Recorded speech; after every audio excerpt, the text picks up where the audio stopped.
Hello, welcome back to my channel. Today I'm in KYIV, Ukraine, and in this video I want to talk to you about some things you should know before you come to the country. So maybe you're planning a trip here in the near future. Well, this video will help you to be better prepared for your trip.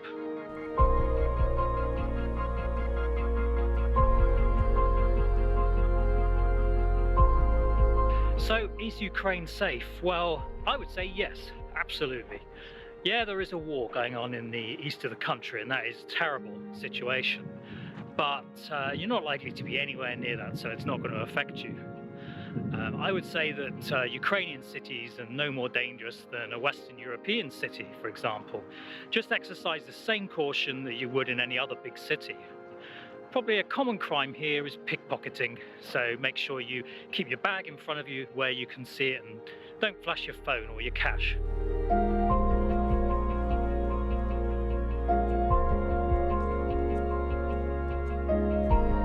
Getting into Ukraine is a lot easier now than it was in the past. I would advise that you fly in rather than coming in over the Polish border. There are budget airlines now that fly from Europe directly into Ukrainian airports. Wizz Air, Ryanair and the Ukrainian airlines SkyUp all fly here pretty cheaply. So yeah, don't go over the Polish land border because it can take 5 or 6 hours and you'll be bored to death.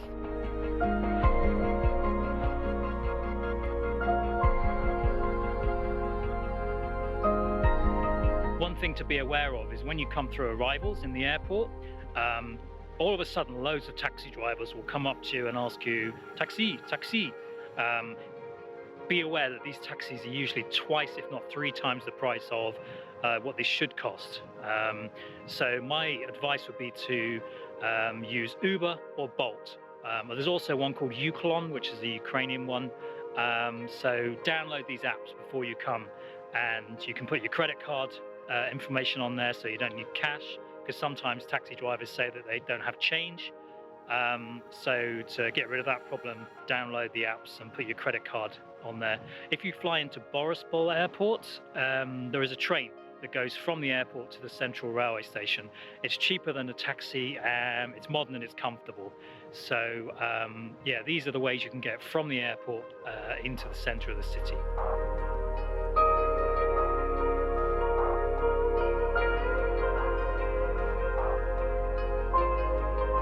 One thing I would say here is that when you first talk to a local, they can seem quite cold and maybe rude, but people here don't generally say hello to complete strangers on the street like we do in Britain. So, you know, it's unusual for them to do that. But if they do smile at you, then it means they like you.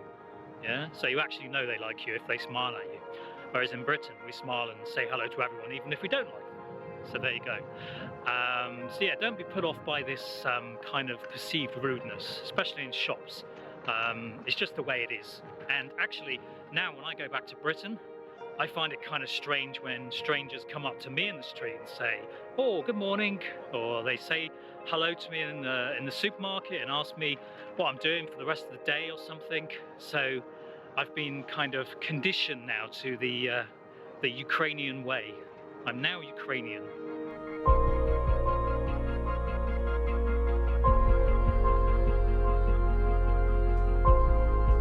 Language is a very difficult subject in Ukraine due to politics and all the rest of it. I'm not going to get into politics, but you should try to learn some Ukrainian or Russian words to help you out and kind of appear more polite.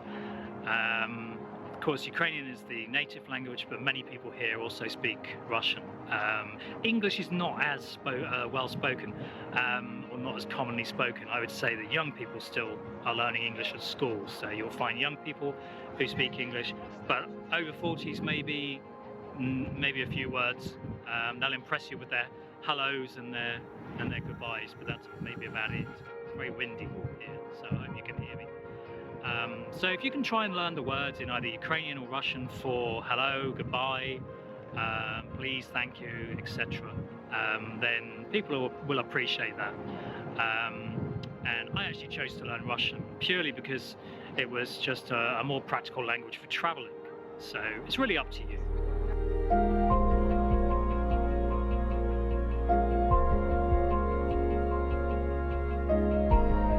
in Ukraine there are still quite traditional gender roles as well.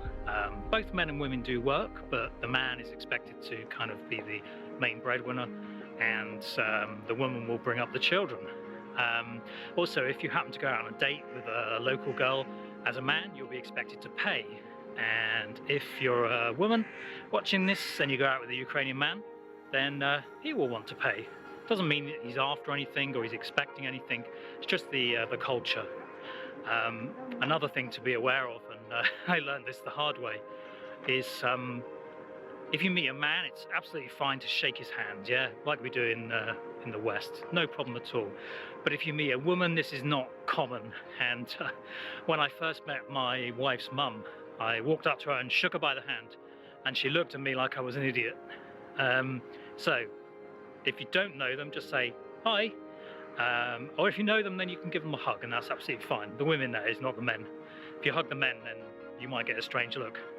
Another thing you should also think about is when you go into somebody's flat or house, you'll be expected to take off your shoes, and by the door there'll be a little seat, and you can take your shoes off there, and there'll be an array of slippers for you to choose from. Most people have this, yeah. So take your shoes off when you go into somebody's house or flat, and they'll really appreciate that. So there you go.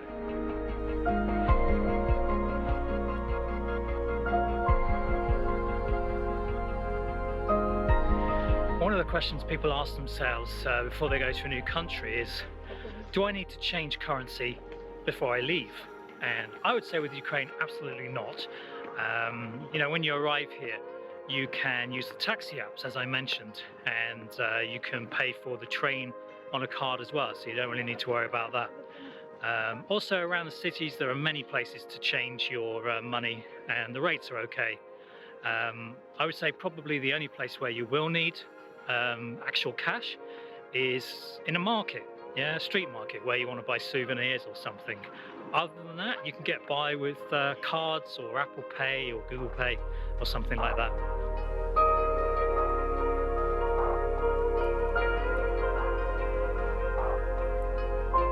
Ukraine has proper seasons: stinking hot summer, freezing cold winter. And this is true in the north and in the south and the west and everywhere in Ukraine. Obviously it's colder in the north, in KYIV. Temperatures here can get down to minus 15, maybe minus 20. In the south it's a bit warmer. And the river here, you can see behind me, in the winter that freezes and people go ice fishing on it. And in the summer, these beaches here are packed, yeah, with bathers and sunbathers. People go in the water as well, but I'm not sure it's particularly clean. I went in once and I'm not dead, so you know, draw your own conclusions. And actually over there, if you really want to, there's a nudist beach if you want to let it all hang out. So there you go. So you really need to dress for the season when you come to Ukraine. If you come in the summer, dress as if and pack as if you're going to Spain. And if you come in the winter, pack as if you're going skiing, yeah, nice warm jacket, hats, gloves, scarf, and a good pair of shoes. That's extremely important in the winter.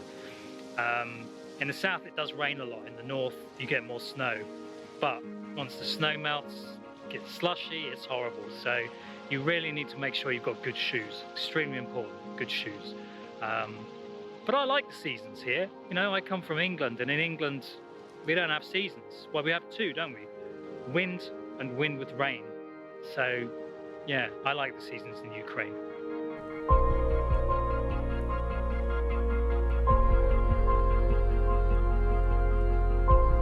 So I thought it would be good to share some useful apps and websites with you. So the first one I want to talk about is the travel website Visit Ukraine Today. So Visit Ukraine Today will list all the current information about how to get into the country, current restrictions, etc. Another app that you should download before you come is called Vidoma. Now, it doesn't exactly work very well, but you will be asked for it when you come into the country. And basically you have to prove that it's not working so that you can then get into the country, and then they'll give you a paper form. Don't ask me why. Another one is 2GIS or Double GIS. Double GIS is basically like Google Maps, but maybe it's updated more regularly, so it can be a bit more accurate. Train bookings, you can find UZUA booking website, and so you can book a train here, pay by card quite easily. Another one, I would download a currency exchange app. I find these really useful. So, you know, sometimes when you go somewhere, you might think you're being ripped off. So if you've got one of these currency exchange apps, then you can just double check how much it is in your currency, and then you won't feel as bad. I like it anyway.